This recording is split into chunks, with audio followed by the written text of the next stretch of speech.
अगला अध्याय वायुदेव का अंतर्ध्यान, ऋषियों का सरस्वती में अभृत स्नान और काशी में दिव्य तेज का दर्शन करके ब्रह्मा जी के पास जाना।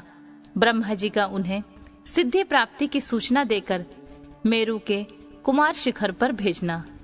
सूत जी कहते हैं, इस प्रकार क्रोध को जीतने वाले उपमन्यु से यदुकुल नंदन श्री कृष्ण ने जो ज्ञान योग प्राप्त किया था, उसका प्रणत भाव से बैठे हुए उन मुनियों को उपदेश देकर आत्मदर्शी वायुदेव सायकाल आकाश में अंतर्ध्यान हो गए। तदनंतर प्रातःकाल नैमिषारण्य के समस्त तपस्वी मुनि सत्र के अंत में अतभ्रव स्नान करने को उद्यत हुए। उस समय ब्रह्मा जी के आदेश से साक्षात सरस्वती देवी स्वादिष्ट जल से भरी हुई स्वच्छ सुंदर नारी के रूप में वहां बहने लगी। सरस्वती नदी को उपस्थित देख मुनि मन ही मन बड़े प्रसन्न हुए। उन्होंने सत्र समाप्त करके उसमें अवगाहन स्नान आरंभ किया।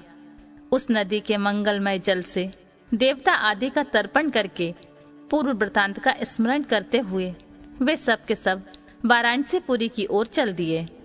उस समय हिमालय के चरणों से निकलकर दक्षिण की ओर बहने वाली भागीरथी का दर्शन करके उन ऋषियों ने उसमें स्नान किया और भागीरथी के किनारे ही का मार्ग पकड़कर वे आगे बढ़े।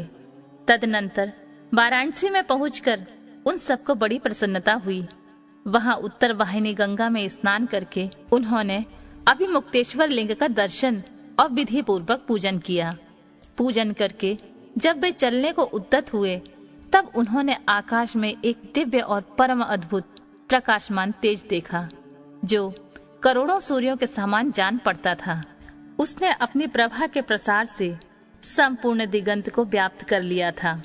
तदनंतर जिन्होंने अपने शरीर में भस्म लगा रखा था, वे सैकड़ों सिद्ध पाशुपत मुनि निकट जाकर उस तेज में लीन हो गए। उन तपस्वी महात्माओं के इस प्रकार लीन हो जाने पर वह तेज तत्काल अदृश्य हो गया। वह एक अद्भुत सी घटना घटित हुई।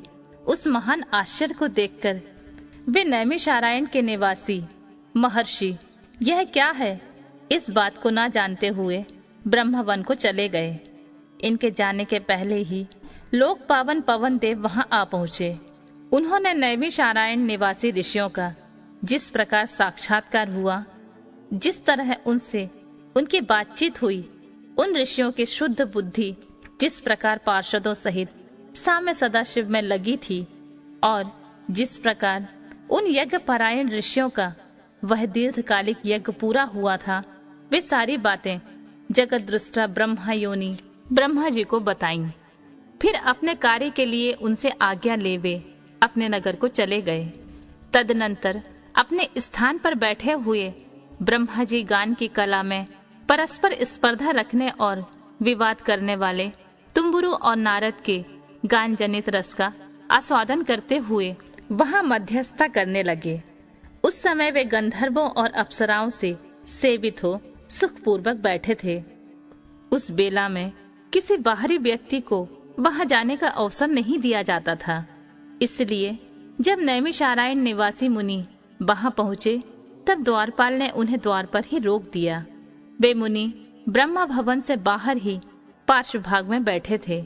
इधर संगीत गोष्ठी में नारद ने तुम्बुरु की समानता प्राप्त की। तब परमेष्टि ब्रह्मा ने उन्हें तुम्बुरु के साथ रहने की आज्ञा दी और वे पारस्परिक स्पर्धा को त्याग कर तुम्बुरु के परम मित्र हो गए।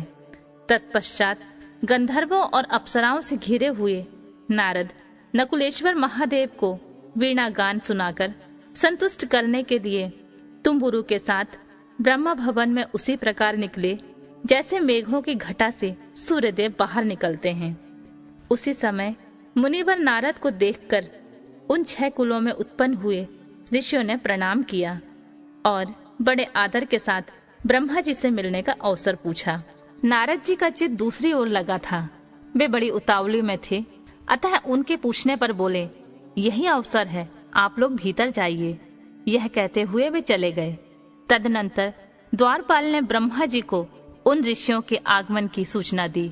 उनकी आज्ञा पाकर वे सब एक साथ ब्रह्मा जी के भवन में प्रविष्ट हुए। भीतर जाकर उन्होंने दूर से ही दंड की भांति पृथ्वी पर गिरकर ब्रह्मा जी को प्रणाम किया।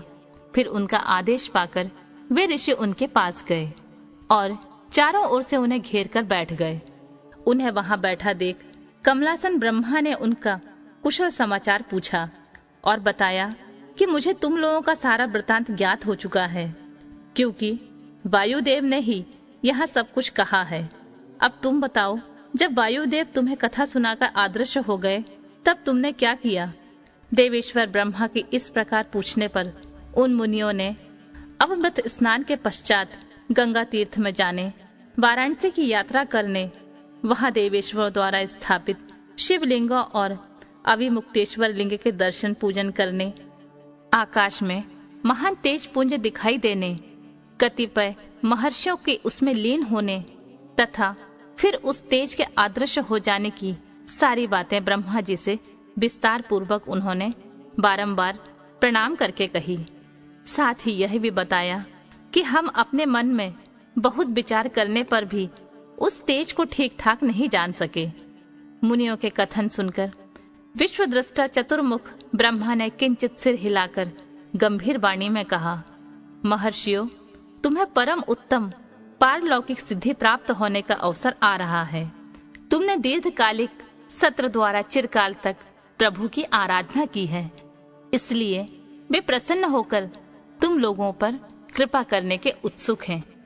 उस तेज पुंज के दर्शन की घटना घटित हुई है, उससे यही बात सूचित होती है, तुमने वाराणसी में आकाश के भीतर दो दीप्तिमान दिव्य तेज देखा था, वह साक्षात ज्योतिर्मय लिंग ही था। उसे महेश्वर का उत्कृष्ट तेज समझो।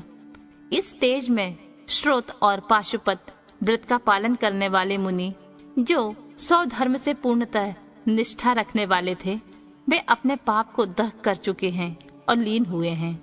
लीन होकर वे स्वस्थ एवं मुक्त हो गए हैं। इसी मार्ग से तुम्हें भी शीघ्र ही मुक्ति प्राप्त होने वाली है। तुम्हारे देखे हुए उस तेज से यही बात सूचित होती है। तुम्हारे लिए यह वही समय देववश स्वयं उपस्थित हो गया है। तुम मेरु पर्वत के दक्षिण शिखर पर जहाँ देवता रहते हैं जाओ। वही मेरे पुत्र सनत कुमार, जो उत्कृष्ट मुनि हैं, निवास करते हैं। वे वहां साक्षात भूतनाथ नंदी के आगमन की प्रतीक्षा में हैं। पूर्व काल की बात है, सनत कुमार अज्ञानवश अपने को सब योगियों का शिरोमणि मानने लगे थे, इसलिए दुर्विनीत खो गए थे। यही कारण है कि उन्होंने किसी समय परमेश्वर शिव को सामने देखकर भी उनके लिए उचित अभ्युत्थान आदि सत्कार नहीं किया। वे अपने स्थान पर निर्भय बैठे रहे। उनके इस अपराध से कुपित हो नंदी ने उन्हें बहुत बड़ा ऊंट बना दिया।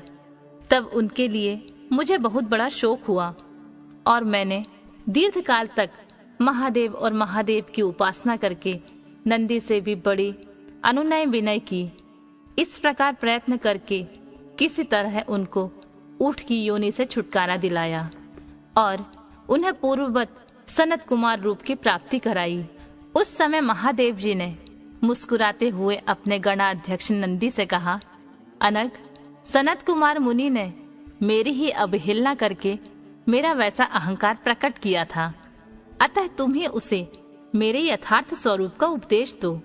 ब्रह्मा का ज्येष्ठ पुत्र मूढ़ की भांति मेरा स्मरण कर रहा है, अतः मैंने ही उसको तुम्हें शिष्य के रूप में दिया है। तुमसे उपदेश पाकर वह मेरे ज्ञान का प्रवर्तक होगा और वही तुम्हारा धर्माध्यक्ष के पद पर अभिषेक करेगा।